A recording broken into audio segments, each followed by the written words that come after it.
Hi, this is Carmen. I've been wanting to try that Pottery Barn look that everybody's been doing. It's a faux wood technique that goes on over painted furniture. I had this cute little sideboard that I picked up for free, and it has one coat of General Finishes antique white paint. I'm just giving it a real good cleaning right now to make sure that there's no dust caught in any of the wood grain. This is the product I'm using. It's by General Finishes, and I'm using Dollar Tree brushes to apply the product. I love General Finishes products because they are water-based and they don't have a strong smell, and they're super easy to work with. This one is proving to be very easy to put on. I'm using my super cheap chip brush from the Dollar Tree to just apply it. And I'm applying in a pretty big area because it says that you have plenty of time before it dries. I also sprayed a little water before brushing it on to give me some extra time. Now I'm using the head of a broom from the toy section at Dollar Tree just to kind of give it some texture. Going over it again with my chip brush after wiping it down. And really, what I've heard the key to this technique is that you just keep going over and over it till you get the look that you like. I decided to add a little bit more glaze at the edge of the dresser to get kind of more of an even color.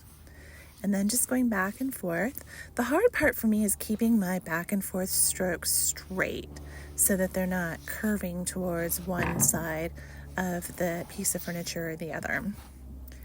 So after going over it a few more times with the little children's broom, I decided there was still a little bit more product than I wanted. So I actually went over it again with the chip brush after wiping it on a paper towel. And then I went and I grabbed another, once again, Dollar Tree brush, just a dry brush to pick up and get rid of a little bit more of the product. It also kind of smoothed it and gave it a nice base that then coming back across with the chip brush is giving me kind of that wood grain look that I really like. So now I'm going to keep going. I'm going to move on to the next section of the dresser.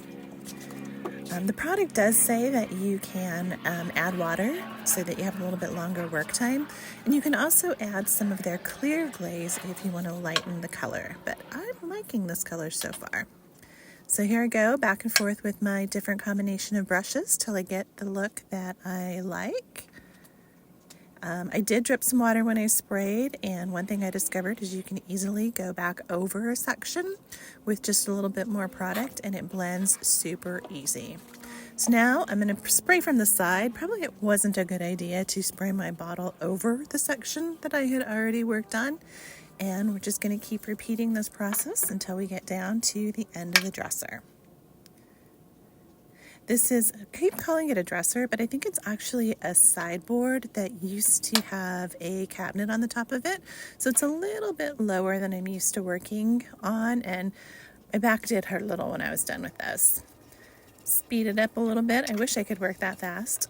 I'm in Arizona, and luckily the weather was beautiful today. So if I was doing this during the summer, I would definitely probably have to add some water or something to extend the time. Here's what it looks like after that first application. You can see I also did the technique on the drawers in the front. I think it's looking pretty good. Follow and subscribe to see how it turns out.